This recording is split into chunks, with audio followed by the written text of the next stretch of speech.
여러분 그 리액션이라는 단어를 들어보셨죠? 네, 이 단어가 영어인데 사실은 요즘 뭐 방송에서 워낙 많이들 쓰니까 의미를 모르는 분은 잘 없으리라고 생각합니다. 문자적으로는 반응이라는 뜻이거든요. 우리가 뭔가에 반응한다 할 때.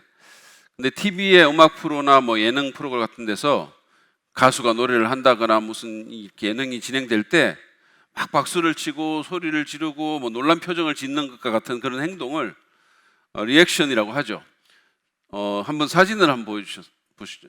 이런 게 리액션입니다. 이런 게 이제 방송에서 우리가 보는 리액션인데, 이 리액션이 굉장히 중요한 역할을 사실은 합니다. 뭐 아무리 가수가 노래를 잘하고 뭐 무슨 컨텐츠가 있고 강사가 강의를 잘한다 하더라도 리액션이 안 좋으면 그 프로그램은 성공하기가 쉽지 않습니다. 반대로 내용이 좀 부족하더라도 조금 딸려도 이런 리액션이 좋고 이러면 사람들의 관심과 흥미를 끌 수가 있고, 그래서 시청률 견인에도 상당한 역할을 한다는 얘기를 제가 방송국에 있는 분들로부터 들었습니다.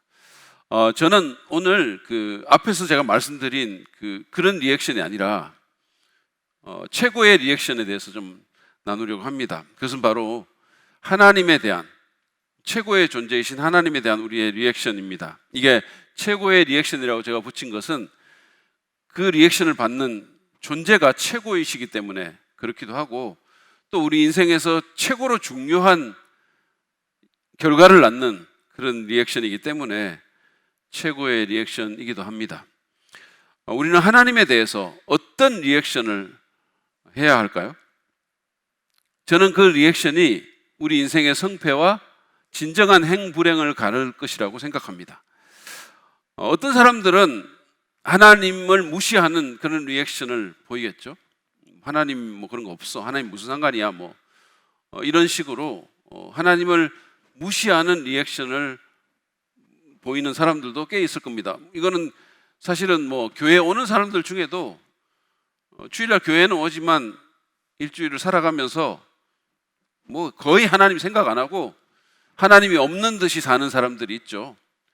삶의 중요한 선택이나 뭐 기회나 초청 가운데서 완전히 하나님 배제하고 살아가는 사람들, 그런 사람들은 하나님을 무시하는 리액션을 보이는 거죠. 그런가 하면 어떤 사람들은 하나님을 조롱하거나 심지어 혐오하는 그런 리액션으로 살아가는 사람도 있습니다. 그렇지만 이런 리액션은 불행을 자초하는 것이라고 생각합니다. 하나님께서는 사무엘상 3장 2장 30절에서 나를 존중히 여기는 자를 내가 존중히 여기고 나를 멸시하는 자를 내가 경멸하리라 라고 말씀합니다. 우리의 리액션이 중요하다는 거예요. 예수님을 믿는 우리들은 특별히 하나님에 대해서 올바른 리액션을 보여야 합니다. 하나님을 기쁘시게 하고 우리 인생을 성공과 행복으로 이끌 수 있는 그런 리액션을 우리가 보여야 합니다. 왜냐하면 하나님께서 우리에게 너무 많은 것을 주셨기 때문에 우리는 거기에 대해서 합당한 리액션을 할 수밖에 없습니다. 그러면 우리가 하나님께 보여드릴 리액션이 무엇일까요? 오늘 시편 100편 말씀에서 최고의 인생으로 이끄는 최고의 리액션 4가지를 여러분과 함께 나누려고 합니다. 첫 번째는 열정적으로 주님을 예배해야 한다는 것입니다. 이것이 우리가 하나님께 보여드릴 리액션입니다. 우리는 열정적으로 주님을 예배해야 합니다. 시편 기자는 1절에서 제가 3번 읽겠습니다. 온 땅아 주님께 환호성을 올려라, 그렇게 말씀한 후에 2절 하반절에서도 환호성을 올리면서 그 앞으로 나아가거라 라고 말씀을 합니다. 여기서 온 땅이라는 것은 온 땅에 사는 모든 사람들을 일컫습니다. 시인은 그 모든 사람들에게 그들의 창조주이시자 왕이신 그 주님께 환호성을 올리라고 합니다. 이 환호성으로 번역된 히브리 단어는 소리를 높이다, 강한 소리를 내다, 크게 외치다 라는 의미를 가진 단어인데, 여기서는 맥락에서 찬양하는 큰 소리 또는 왕이신 주님께 충성을 외치는 기쁨의 외침을 의미합니다. 다시 말해서 시인은 온 땅에 사는 모든 사람들에게 자기들과 온 우주의 주권자가 되시는 그 하나님께 큰 소리로 충성을 외칠 뿐만 아니라 기쁨에 찬 찬송을 크게 올려드리라고 말씀하는 겁니다. 사실 이 시편은 성전 예배 때 원래 사용하던 거거든요. 그래서 성소에 들어가서 찬양할 준비를 하는 예배자들이 입장을 위해 부르는 짧은 찬송시였어요. 이거를 쫙 부르고 입장을 하는 겁니다. 지금도 유대인의 해당에서 예배 때 사용되고 있는 시죠. 그래서 그 용도를 우리가 고려해서 1절과 2절의 내용을 정리를 하자면, 우리는 우리의 왕 되신 하나님께 열정적으로 찬송하고 예배해야 된다라는 겁니다. 그것이 우리가 하나님께 드려야 될 마땅한 리액션입니다. 여러분은 어떠세요? 여러분은 하나님을 열정적으로 예배하십니까? 큰 소리로 외치고 기쁨으로 찬양하세요? 하나님은 우리의 그런 리액션을 받을 자격이 있으십니다. 왜냐하면 그분보다 더 위대한 분은 없고, 그분보다 더 우리에게 많은 것을 해주신 분도 없습니다. 그분보다 더 높은 분도, 그분보다 더 매력적인 분도 없습니다. 그분은 우리의 창조주이시고 우리의 왕이십니다. 우리의 생사하복을 주관하시는 분이십니다.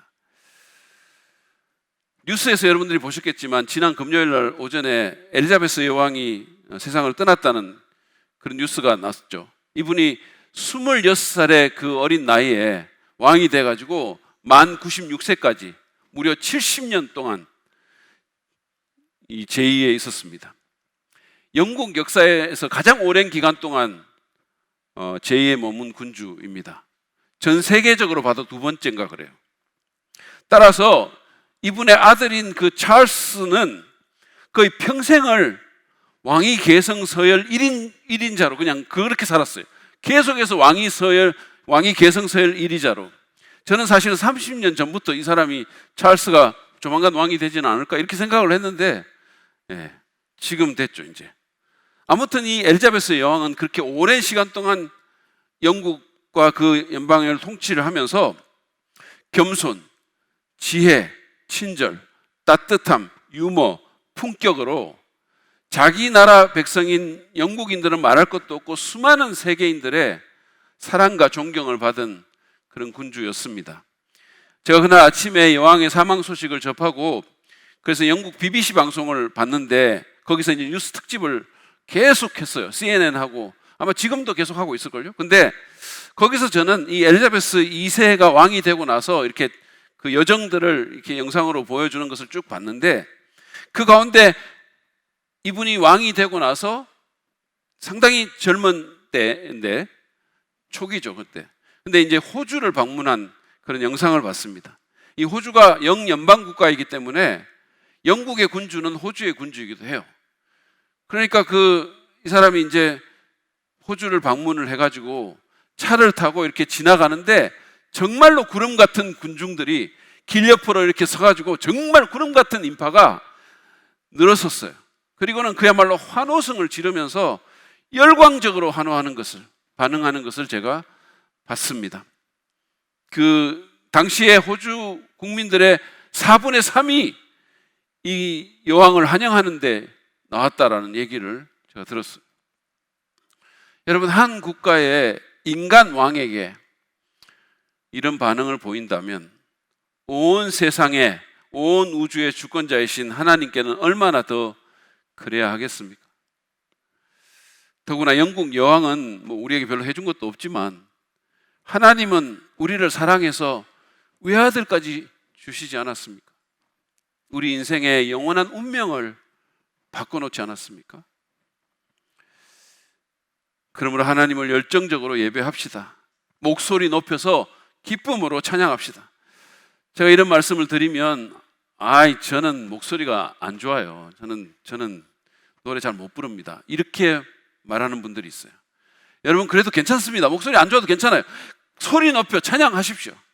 그러면 주위의 다른 사람들이 더 큰 소리로 찬양해가지고 여러분 목소리를 묻어버릴 거예요. 그 소리 듣는 게 괴로우면 더 큰 소리 지를 거 아니겠어요? 이런 말이 있습니다. 좋은 목소리를 가졌습니까? 그 목소리로 하나님을 찬양하세요. 나쁜 목소리를 가졌습니까? 그러면 그것을 주신 분에게 돌려드리세요. 여러분, 목소리 괜찮습니다. 하나님은 여러분의 마음과 그 진심의 찬양을 들으십니다. 그런가 하면 어떤 분은 나는 그럴 기분이 아니에요. 지금 찬양하고 싶지 않아요. 이렇게 말씀하는 분도 있어요. 이해합니다. 그럴 때가 있죠, 사람이. 그러나 여러분, 월요일에 출근할 기분이 아니라고 출근하지 않으십니까? 학생이 공부할 기분이 아니라고 내일 시험인데 공부 안 합니까? 제가 설교할 기분이 아니라고 그 설교 준비 안 하고 설교 안 합니까? 가끔씩 그럴 때 있거든요.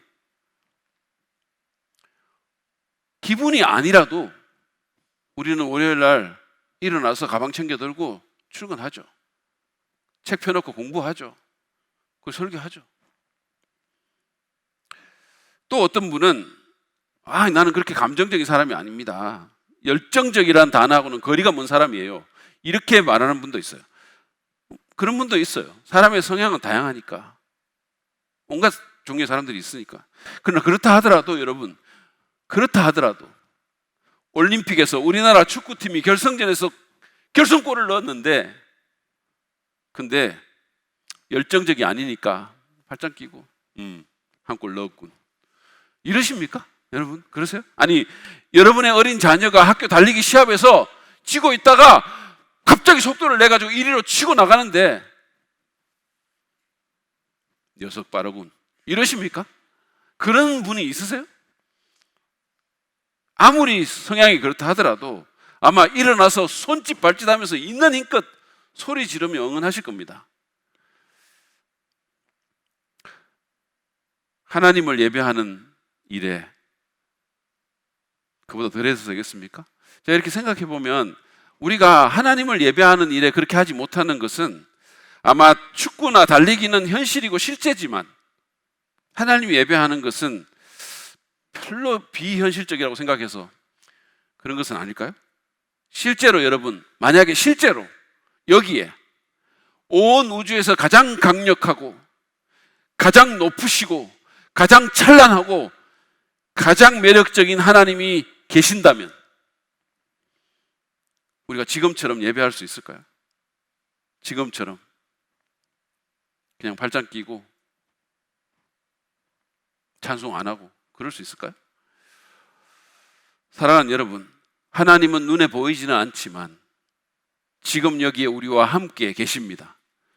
그분은 살아서 여기에 우리와 같이 계시며 여러분의 예배를 받으십니다. 여러분의 찬송 소리에 귀를 기울이십니다. 우리는 그 하나님께 우리의 열정을 바쳐 예배하며 목소리 높여 온 힘을 다해 기쁨으로 찬양해야 합니다. 마가복음 12장 30절에 보면요, 예수님께서 내 마음을 다하고 내 목숨을 다하고 내 뜻을 다하고 그 다음에 내 힘을 다하여 너의 하나님이신 주님을 사랑하여라라고 하십니다. 너의 힘을 다하여 온 힘을 다해서 주님을 찬양하라는 겁니다. 사랑을 표현하라는 겁니다. 그러므로 하나님을 열정적으로 예배합시다. 힘을 다해 소리 높여 찬양합시다. 그리고 여러분, 제발 찬양 시간에 늦지 맙시다. 여러분, 한 번씩 우리가 무슨 일들이 있어가지고 이렇게 늦게 오는 거 저는 충분히 이해합니다. 한두 번씩 그럴 수 있어요. 우리가 컨디션이 안 좋을 수도 있고 또 뭐 주차하다가 어떤 일들이 생길 수도 있고 이해합니다. 그런데 한 번, 두 번, 세 번도 아니고 언제나 그렇다면, 언제나 찬양 시간에 늦게 오신다면 여러분 그것 좀 다시 생각하셔야 될 것 같아요. 설교 시간만이 예배 시간이 아닙니다. 우리 준비 찬송하는 거 아니에요. 하나님은 우리가 입을 때는 그 처음부터 마지막 기도 그 순간까지 계속해서 우리와 함께 계시고 우리의 예배를 받으십니다. 그러므로 조금 더 시간 조정해서 여러분 하실 수 있잖아요. 그죠? 제가 어디 가면 우리 집사님이 항상 저한테 그런 얘기를 해요. 여보, 주차하고 올라가는 시간 고려하세요? 항상 그래요. 어디 가면 제가 좀 맞추려고 하는 그런 성향이 좀 있거든요. 그러니까 주차하고 올라가고 어디 길 잘못 뜨는 그 시간 고려해서 가라고. 사람과의 약속에도 우리가 그렇다면 하나님과의 약속에서 좀 고려해야 되지 않겠습니까? 조금 더 시간 조정하세요. 그럼 맞출 수 있어요. 아니 조금 더 일찍 오실 수 있어요. 그러면 여유롭게 좋은 마음으로 찬양할 수 있어요. 여러분 최고의 인생을 원하십니까? 그러면 하나님을 열정적으로 예배하십시오. 그것이 우리가 해야 될 최고의 리액션이에요. 그것이 하나님께서 가장 기뻐하시는 리액션입니다. 두 번째로 우리는 기쁘게 하나님을 섬겨야 합니다. 기쁘게 하나님을 섬겨야 합니다. 2절 상반절에 보면 시편 기자는 기쁨으로 주님을 섬기고라고 말씀합니다. 기쁨으로 주님을 섬기고. 그것이 우리가 주님께 보여야 될 두 번째 리액션입니다. 열정적인 예배, 뜨거운 찬송 좋습니다. 근데 그게 다가 아니잖아요. 삶도 중요합니다. 우리는 우리의 감정뿐만 아니라 우리의 행동으로 하나님께 리액션을 보여야 합니다. 하나님의 말씀에 대해서 이 아멘만 외칠 것이 아니라, 우리는 그것도 사실은 잘 안 하지만, 그러나 그것만 할 게 아니라 말씀에 순종해서 그분이 사랑하시는 사람들과 그리고 하나님 자신을 우리가 섬겨야 합니다.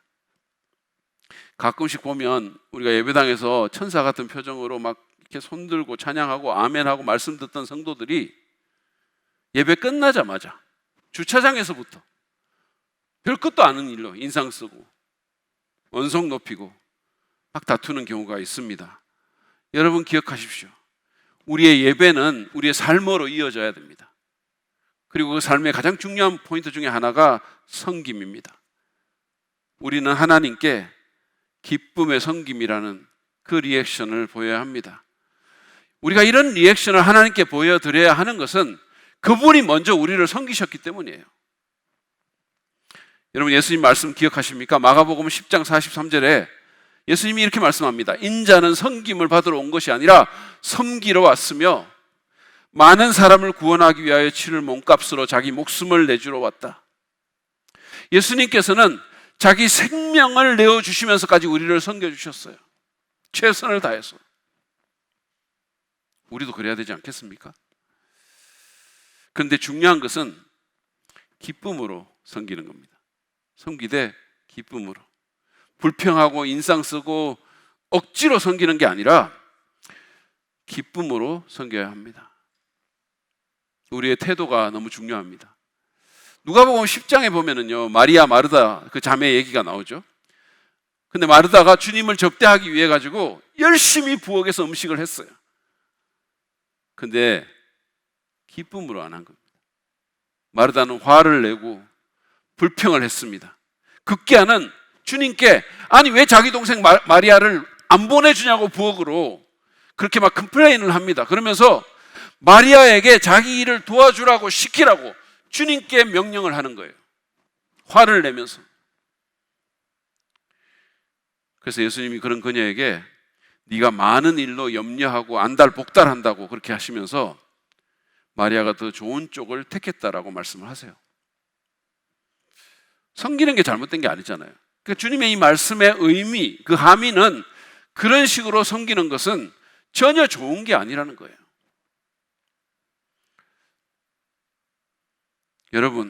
여러분은 어떠신가요?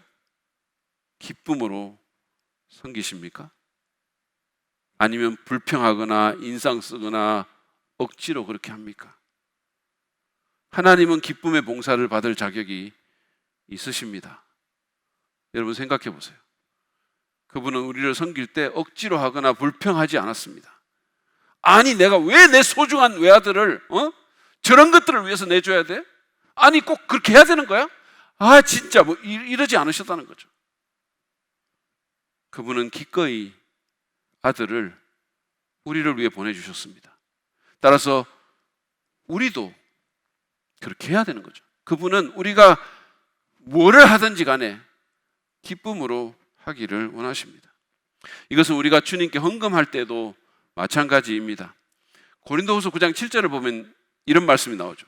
각각 그 마음에 정한 대로 할 것이요 인색함으로나 억지로 하지 말지니 하나님은 즐겨내는 자를 사랑하시느니라. 원어를 보면 기쁨이 넘쳐서 내는 자를 사랑하신다 이렇게 됐어요. 인색함으로나 억지로 하지 말라 그랬어요. 여러분, 그래서 제가 우리 교회 주보에 헌금하시는 분 명단을 안 싣는 거예요. 억지로 혹시라도 그렇게 할까 봐, 혹시라도 어떤 압력 때문에 헌금할까 봐. 기쁨으로 하라 그랬습니다. 기쁨으로. 하나님은 기쁨으로 즐겁게 헌금하고 나누는 자를 사랑하십니다. 그런 자를 하나님이 사랑하세요. 아프리카 가나에서 예배를 드린 목사님 얘기를 들어보니까 거기는 예배당에 이 앞쪽에 헌금함이 있대요. 그래가지고 헌금 시간이 되면 이 성도들이 다 일어나가지고 한 사람씩 춤을 추면서 나온다는 거예요. 헌금할 때 막 춤을 추면서, 아프리카 사람들 얼마나 춤 잘 추겠어요. 춤을 추면서 나와가지고 거기다 헌금하고 들어간대요. 한 사람씩 한 사람씩. 그래서 예배 시간이 엄청 길대요. 하여튼 즐겨내는 자의 완벽한 그림 아닙니까? 우리도 다음 주부터 한번 해볼까요? 아마 이거 하면 거의 예배당 텅텅 비는 거 아닌지 모르겠어요. 일단 춤이 너무 부담스럽고.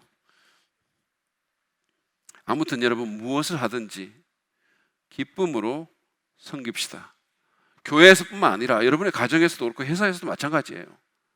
기양이 하는데, 여러분, 그 남편들에게 가장 긴장되고 부담스러운 것 중에 하나가 뭐냐 하면, 부인이 밥하면서 인상 쓸 때예요. 부엌에서 밥하면서 칼로 막 쫙 이러고 막 이러면 그냥 바늘방석에 앉아 있는 것 같아요. 제가 그렇다는 게 아니고 보통 그렇다는 거예요. 저는 안 그렇습니다. 우리 집사람 절대로 그렇게 안 해요. 그러지 마십시다. 여러분, 이건 제가 반대로 얘기를 하면, 부인이 가장 불편할 게 뭐냐? 남편이 아이 같은 걸 봐주는데, 집안일을 하는데 인상 쓰고 하는 거예요.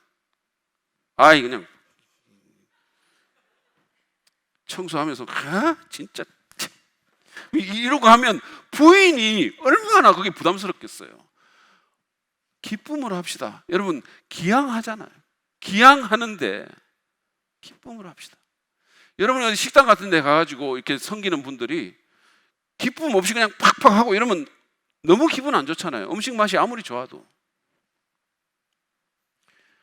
하나님께 기쁨으로 섬겨드립시다. 그게 우리 인생도 행복하게 만들고 다른 사람도 복되게 하고 하나님을 기쁘게 하실 겁니다. 세 번째로, 우리는 머리를 사용해서 하나님을 사랑해야 합니다. 여러분, 제가 머리를 사용한다고 하니까 이게 좀 고민하면서 제가 썼는데 오해가 없기를 바랍니다.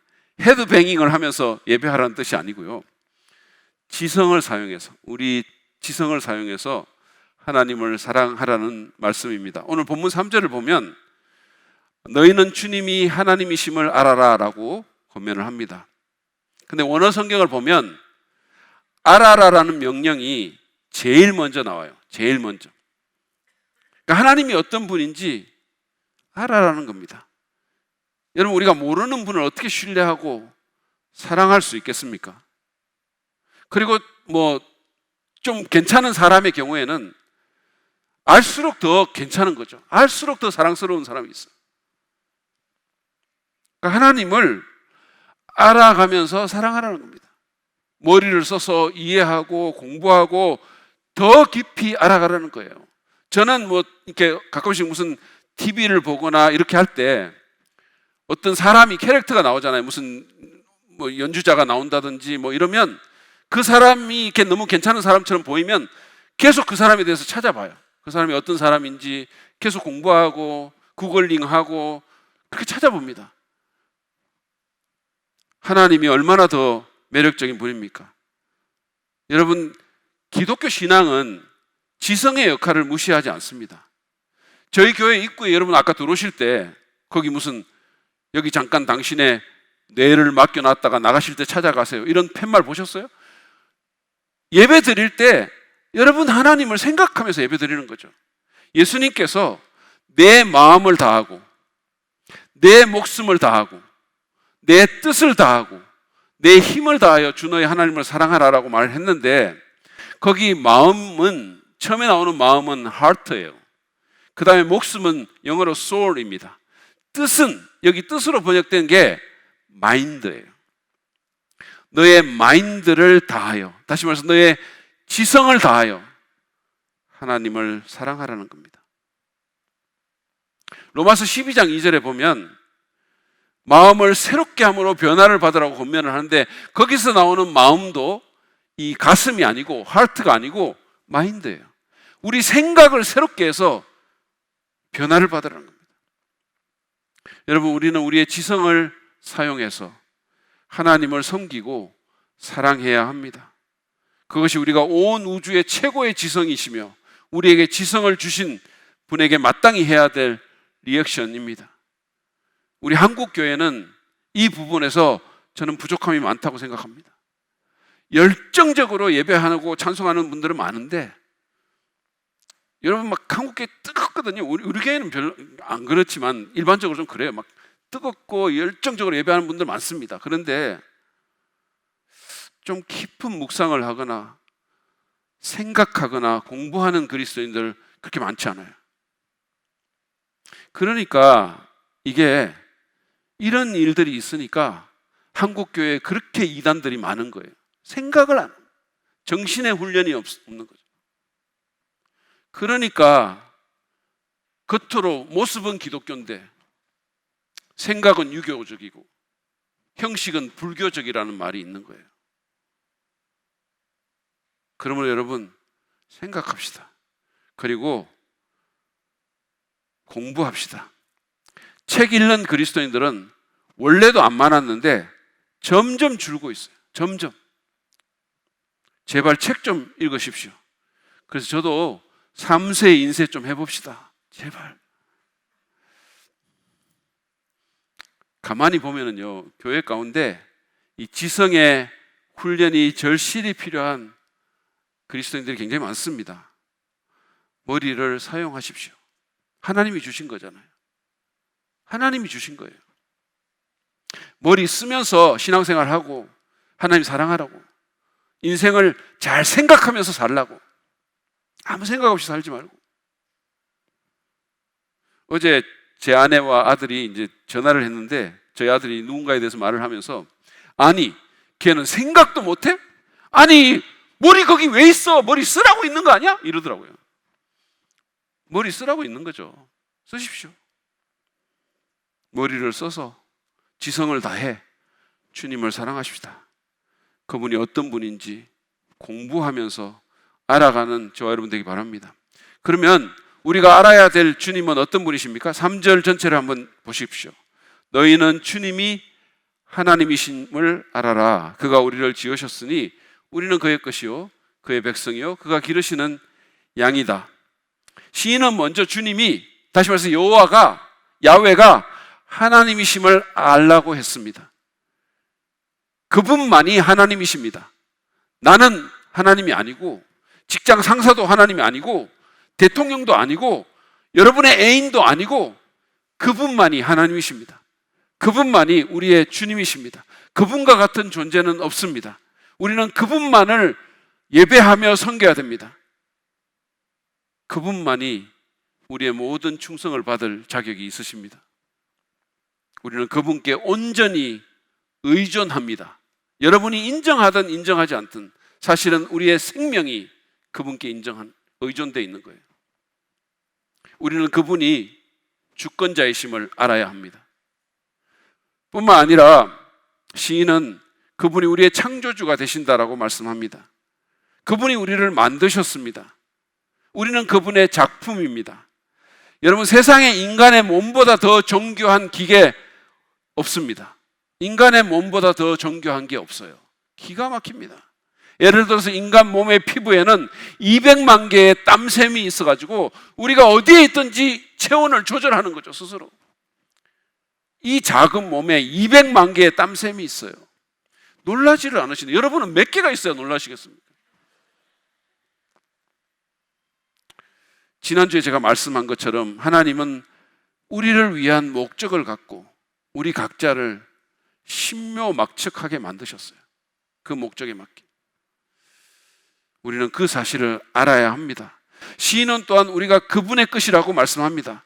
3절 하반절을 보면 우리는 그의 것이요 그의 백성이요 그가 기르시는 양이다.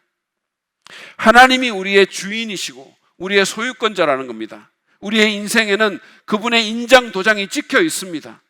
그 말은 그분이 우리를 책임지신다는 거예요. 할렐루야. 그분이 우리 삶을 책임지십니다.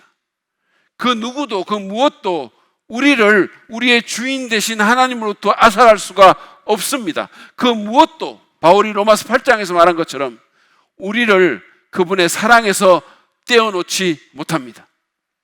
영원토록. 그래서 제가 여러분에게 늘 말씀드리잖아요. 우리 인생은 절대로 망하지 않는다고. 우리는 그 사실을 알아야 합니다. 여러분은 하나님이 어떤 분이신지를 아십니까? 하나님이 여러분에게 어떤 의미인지를 아십니까? 하나님이란 존재가 얼마나 대단한 존재인지를 여러분은 아십니까? 우리는 우리의 머리를 써서 주님을 알아가고 주님에 대해 공부하고 배워야 됩니다. 주님에 대한 좋은 책을 읽고 공부해야 돼요. 말씀을 묵상하고 깊이 생각하고 훈련을 받아야 돼요. 여러분 그러잖아요. 우리가 무슨 세상에 뛰어난 인물들도 매력이 끌리면 책 읽잖아요. 무슨 누구 평전 읽고 공부하고 연구하고 그래서 매료되고 영감 받고 그러잖아요. 하나님이 그 사람들에게 못 미치겠어요? 비교할 수조차 없죠. 비교할 수 없죠. 공부하세요. 훈련 받으세요. 그것이 최고의 인생으로 우리를 이끌어줄 리액션입니다. 여러분, 우리는 하나님을 열정적으로 예배하고 기쁘게 섬기고 머리를 써서 하나님을 사랑해야 합니다. 그것이 우리가 그분께 드려야 될 리액션이에요. 마지막으로 시인은 하나를 더 말합니다. 그것은 감사라는 리액션이에요. 우리는 언제나 하나님께 감사해야 합니다. 4절을 보세요. 감사의 노래를 드리며 그 성문으로 들어가거라. 찬양의 노래를 부르며 그 뜰 안으로 들어가거라. 감사의 노래를 드리며 그 이름을 찬양하여라. 시인은 감사의 노래를 드리라고 이 짧은 구절에서 2번이나 반복해서 말하고 있어요. 예배자들이 하나님의 존전으로 나아갈 때 감사하는 마음으로 나아가야 된다는 거예요. 왜 그래야 할까요? 5절은 그 이유를 적고 있습니다. 주님은 선하시며 그의 인자하심 영원하다.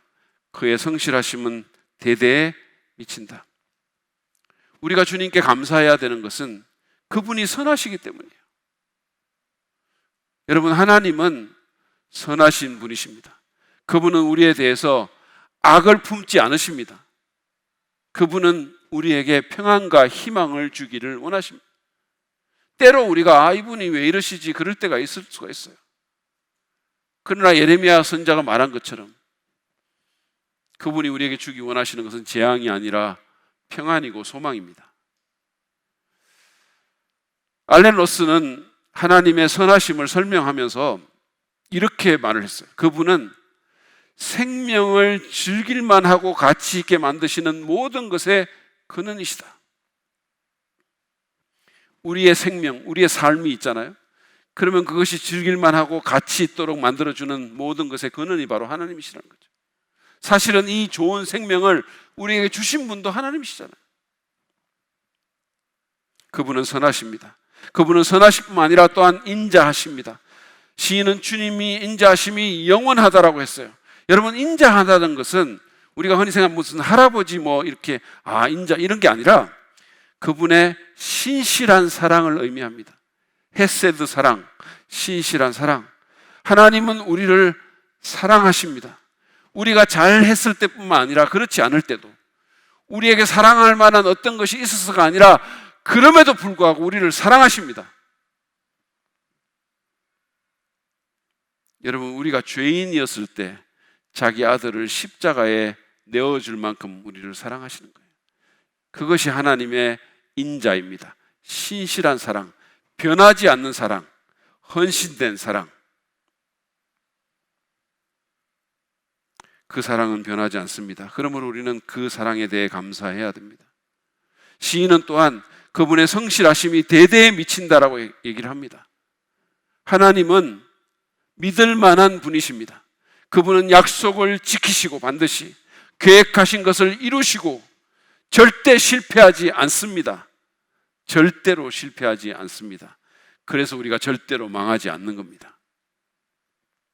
그분은 온전히 믿을 수 있는 분이십니다. 그러므로 우리는 언제나 그분께 감사해야 됩니다. 여러분은 하나님께 감사하십니까? 어떠세요? 여러분의 태도는, 여러분의 삶의 방식은 감사입니까? 불평입니까? 아니면 무슨 요구입니까? 자꾸 요구하는 분들이 있어요. 주님은 우리의 감사를 중요하게 여기십니다. 누가복음 17장에 보면 예수님께서 10명의 나병 환자를 고쳐주신 얘기가 나옵니다.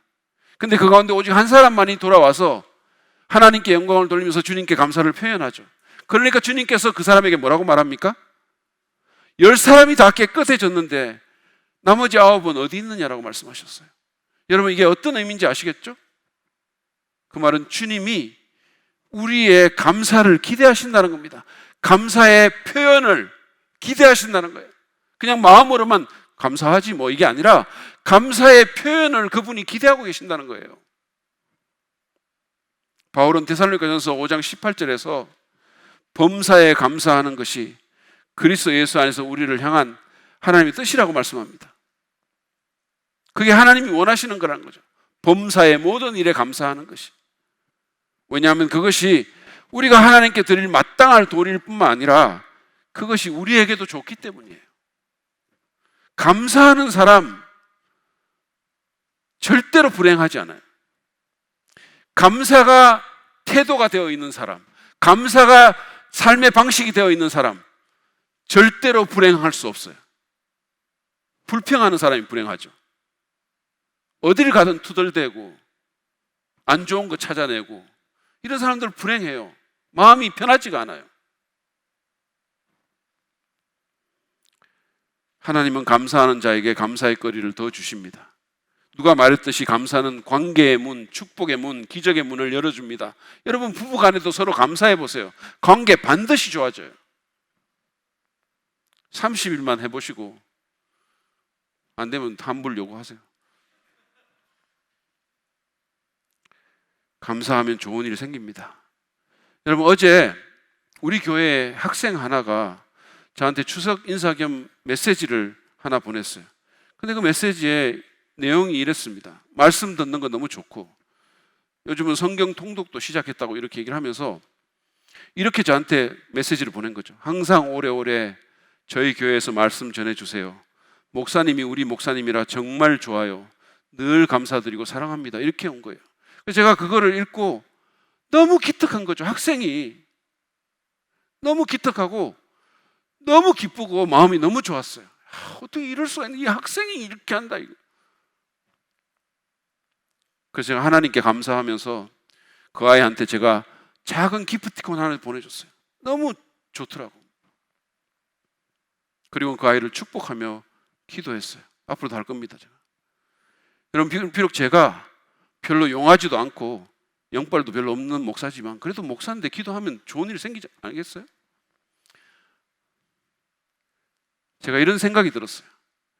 우리가 감사하면 하나님이 얼마나 기뻐하실까? 제가 어제 그 일을 겪으면서 당신의 자녀인 우리가 감사하면 하나님이 얼마나 기뻐하실까?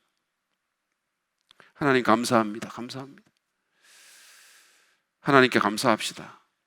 이번에 제가 엘리자베스 그 서거 후에 뉴스를 보면서 거기서 가장 많이 나왔던 말들 중에 하나가 감사. 사람들이 감사하는 말 많이 하더라고요. 어떤 사람은요, 3시간 걸쳐가지고 2살빼기 아이 데리고 3시간 운전해가지고 그 여왕의 궁 앞으로 와서 그 감사를 표현하고 싶고 그 왕의 삶과 선한 영향력과 공적 봉사에 대해서 감사하는 거죠. 그렇다면 우리는 우리의 왕이신 하나님께 얼마나 더 그래야 하겠습니까? 물론 우리 삶에 늘 좋은 일만 생기는 것은 아닙니다. 그러나 하나님은 언제나 선하시고 그 인자하심은 영원하시고 그의 성실하심은 대대에 미치십니다. 그분은 모든 것을 합력해서 선을 이루십니다. 믿으시기를 바랍니다. 그러므로 우리는 언제나 그분께 감사할 수 있고 감사해야 합니다. 하나님께 언제나 감사합시다. 그것이 우리의 마땅한 리액션이고 우리를 진정 행복한 인생으로 이끄는 리액션입니다.